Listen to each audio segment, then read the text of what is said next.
একটি মাটির প্রদীপ, একটি ছোট শিখা, আর চারদিকে শুধু অন্ধকার। এই গল্পের শুরু ঠিক এইখানে, এই নিঃশব্দ হাতে, যেখানে একটি ভয়ঙ্কর সত্য জন্ম নিতে চলেছে। হাজার বছর আগের এক প্রাচীন বাংলা গ্রাম, নদীর ধারে পদ্মপুকুরের পাশে ভোরের আলোয় ধীরে ধীরে জেগে উঠছে। কিন্তু এই গ্রামের বুকে এমন একটি কাহিনী লুকিয়ে আছে যা আজও মানুষকে থমকে দেয়। এই গ্রামের সবচেয়ে ক্ষমতাবান মানুষটির নাম চাঁদ সওদাগর। তার বিশাল বাড়ি, তার 7টি বাণিজ্য তরী, তার অপরিসীম সম্পদ, সব কিছুই বলে দেয় যে এই মানুষটি কখনো কারো কাছে মাথা নত করেননি। প্রতিদিন ভোরবেলা চাঁদ সওদাগর নিজের শিব মন্দিরে ফুল দেন। এই শ্রদ্ধা, এই ভক্তি তার হৃদয়ের গভীর থেকে আসে। কিন্তু এই একনিষ্ঠতাই একদিন তার জীবনের সবচেয়ে বড় সংঘাতের কারণ হয়ে উঠবে। সেই সময় স্বর্গের অনেক উপরে মেঘের রাজ্যে বাস করতেন এক দেবী, মনসা, সাপের দেবী, মহাদেবের কন্যা। কিন্তু পৃথিবীর কোনো মানুষ তাকে পূজা করত না, কেউ তাকে স্বীকারই করত না। মনসা দেবী প্রতিদিন নিচের পৃথিবীর দিকে তাকিয়ে থাকতেন, আর তার দৃষ্টি গিয়ে পড়ত চাঁদ সওদাগরের উপর, কারণ তিনি জানতেন এই মানুষটি যদি একবার তাকে পূজা করেন তাহলে সারা বাংলা তাকে মেনে নেবে। দেবতাদের দরবারে মনসার জন্য একটি আসন থাকলেও সেটি সবসময় ফাঁকা থাকত, কারণ যে দেবী মানুষের কাছে স্বীকৃত নন তার স্বর্গেও পূর্ণ সম্মান নেই। এই অপমান মনসার ভেতরে বছরের পর বছর জমতে থাকে। আর একদিন মনসা সিদ্ধান্ত নিলেন, যথেষ্ট হয়েছে। তিনি চাঁদ সওদাগরকে বাধ্য করবেনই তাকে পূজা দিতে, যত মূল্যই লাগুক না কেন। সেই বছর চাঁদ সওদাগরের বাড়িতে আনন্দের বন্যা। তার একমাত্র বাকি ছেলে লক্ষিন্দরের বিয়ে ঠিক হয়েছে। সারা গ্রাম উৎসবে মেতে উঠেছে। ঢাকের বাদ্য আর ফুলের সাজে পথ ভরে গেছে।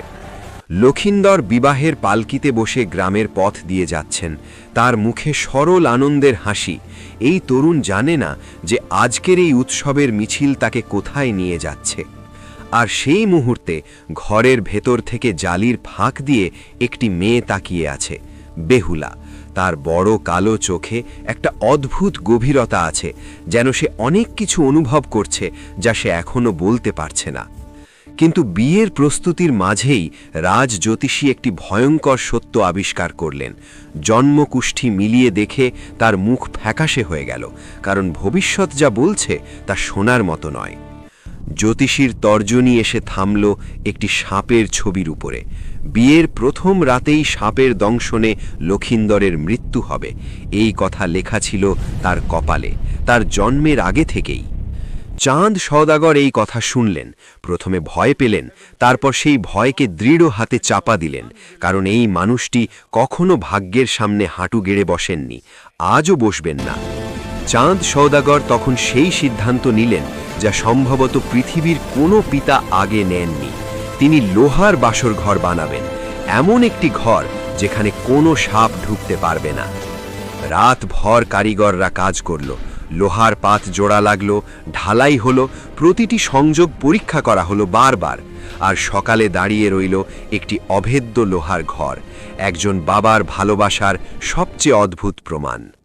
বিয়ের রাতে বেহুলা সেই লোহার দরজায় এসে থামল, একটু থামল, সে হাত রাখল ঠান্ডা লোহার উপর, তারপর ভেতরে পা দিল, কারণ ভয় তার কাছে কখনো পথ আটকাতে পারেনি। লোহার দেয়ালের ভেতরে ফুলের সাজে সাজানো সেই ছোট্ট পৃথিবীতে বেহুলা আর লক্ষিন্দর পাশাপাশি বসে রইল, দুটি তরুণ মানুষ, একটি প্রদীপের আলোয়। আর সেই মুহূর্তটি ছিল হয়তো তাদের জীবনের সবচেয়ে নিঃশব্দ সুন্দর মুহূর্ত। কিন্তু সেই রাতেই লোহার দেয়ালে একটি চুলের মতো সরু ফাটল দেখা দিল।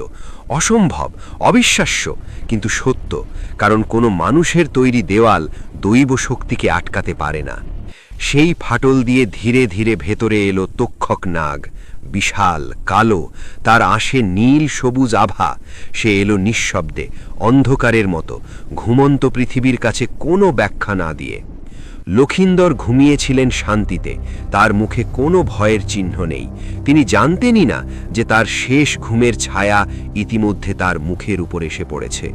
ভোরবেলা বেহুলা জেগে উঠল, পাশে হাত দিল, আর সেই হাত ছুলো ঠান্ডা, নিথর, নিঃশ্বাসহীন একটি হাত। সেই মুহূর্তে পৃথিবীর সমস্ত শব্দ যেন থেমে গেল। বেহুলার চোখে জল আসেনি, সে ভেঙে পড়েনি, তার চোখ শুধু স্থির হয়ে গেল, গভীর, অপরিসীম গভীর। আর সেই স্থিরতার ভেতরে একটা সিদ্ধান্ত জন্ম নিচ্ছিল যা পৃথিবীকে অবাক করে দেবে। সে একা নদীর ধারে গেল, কলার গুড়ি কাটল, দড়ি দিয়ে বাঁধল, একটি ভেলা তৈরি করল নিজের হাতে। কেউ তাকে সাহায্য করতে আসেনি, সে সাহায্য চায়ওনি। তারপর সে ফিরে গেল সেই লোহার ঘরে, আর অত্যন্ত যত্নে, অসীম মমতায় লক্ষিন্দরের দেহকে কোলে তুলে নিয়ে ভেলায় শুইয়ে দিল, যেন ঘুমন্ত মানুষকে বিছানায় শোয়াচ্ছে। ভেলা ভাসতে শুরু করল স্রোতের সাথে। গ্রাম পেছনে পড়ে রইল, মানুষ পেছনে পড়ে রইল, আর বেহুলা এগিয়ে চলল এমন এক গন্তব্যের দিকে যেখানে আগে কোনো মানুষ একা যাওয়ার সাহস দেখায়নি। নদী অসীম, আকাশ অসীম, আর সেই বিশালতার মাঝে একটি ছোট্ট ভেলায় একটি মেয়ে মাথা উঁচু করে বসে আছে। এই দৃশ্য দেখলে বোঝা যায় কেন বেহুলার কথা হাজার বছর ধরে মানুষ মনে রেখেছে। দিনের পর দিন সে বৈঠা বেয়ে চলল, তার হাতের সোনার চুড়ি ঝিলিক দিল রোদে। কিন্তু সে থামল না, ক্লান্ত হল না, কারণ থামার মানে হল স্বীকার করা যে আর কোনো পথ নেই। রোদ এলো, বৃষ্টি এলো, ঝড় এলো, দিন গড়িয়ে রাত, রাত গড়িয়ে দিন, কিন্তু বেহুলার ভেলা এগিয়ে চলল, কারণ প্রকৃতিও সেদিন এক অদ্ভুত মানুষের সামনে পথ ছেড়ে দিতে বাধ্য হয়েছিল। প্রবল বর্ষায় বেহুলার শাড়ি ভিজে গেল, চুল ভিজে গেল, সারা শরীর ভিজে গেল, কিন্তু সে লক্ষিন্দরের দেহের উপর ঝুঁকে পড়ে নিজের শরীর দিয়ে বৃষ্টি আটকাল। এটাই ছিল তার ভালোবাসার সবচেয়ে সহজ আর সবচেয়ে বড় প্রমাণ। একটি পুরনো পাথরের সেতুর নিচ দিয়ে ভেলা যাওয়ার সময় উপর থেকে মানুষ তাকিয়ে দেখল। কেউ কেউ আঙুল দেখালো, কেউ মুখ ঢাকল, কিন্তু কেউ নামল না, কেউ সাহায্যের হাত বাড়াল না। বেহুলা সেই দৃষ্টিগুলোর দিকে একবার তাকালো। তার চোখে রাগ নেই, ক্ষোভ নেই, অনুনয় নেই, শুধু একটি নিজস্ব পথের দিকে অবিচল মনোযোগ, কারণ সে জানত পৃথিবীর কোনো বিচার তার কাজকে ছোট করতে পারবে না। রাতের বেলা যখন সব নিঃশব্দ, শুধু একটি ছোট্ট প্রদীপ জ্বলছে লক্ষিন্দরের পাশে, বেহুলা সেই আলোর দিকে তাকিয়ে বসে থাকত রাতভর, যেন সে পাহারা দিচ্ছে, যেন সে প্রার্থনা করছে, যেন সে অপেক্ষা করছে। একসময় নদী ঢুকে গেল গহীন অরণ্যের মধ্যে।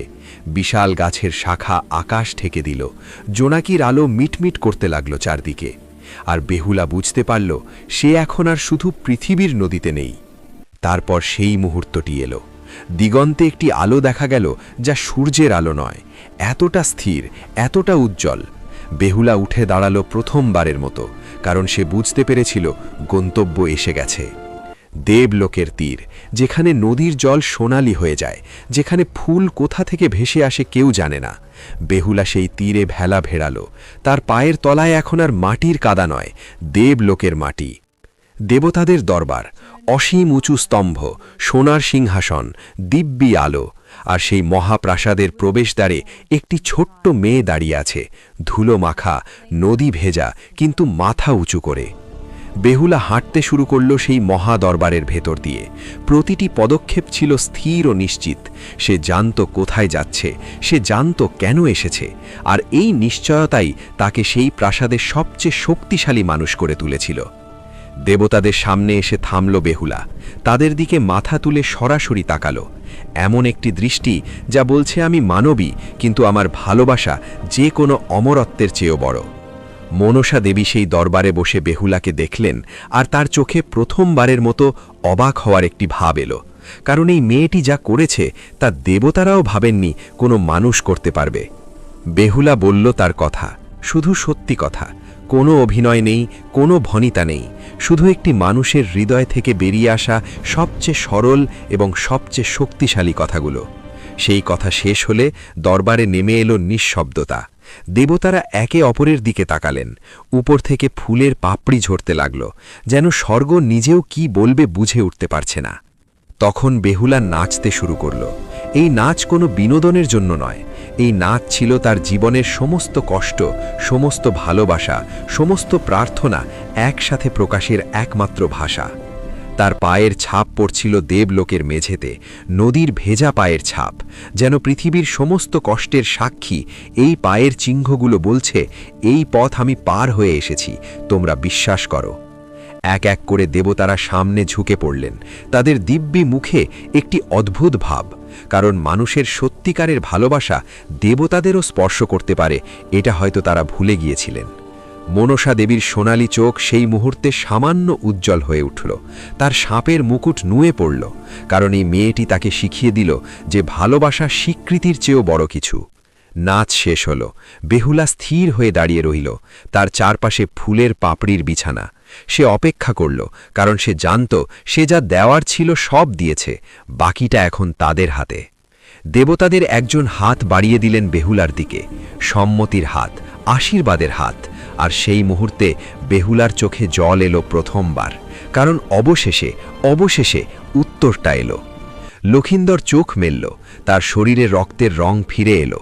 সে উঠে বসল, চারদিকে অবাক হয়ে তাকালো, আর বেহুলা তার হাত ধরল। এবারেও নিঃশব্দে, কিন্তু এবারের নিঃশব্দতা সম্পূর্ণ আলাদা। দুজন মিলে ভেলায় উঠল, দেবলোকের সোনালি তীর পেছনে পড়ে রইল, আর সামনে ছিল পরিচিত রূপালী নদী, পরিচিত সবুজ বাংলার মাটি। তারা ফিরছে, কিন্তু আগের মতো নয়। গ্রামের ঘাটে ভেলা লাগলো একটি শান্ত সকালে। খবর ছড়িয়ে পড়েছিল আগেই, মানুষ জড়ো হয়েছিল, কিন্তু কেউ বিশ্বাস করতে পারছিল না। তারা অপেক্ষা করছিল সেই অলৌকিক দৃশ্যটির জন্য।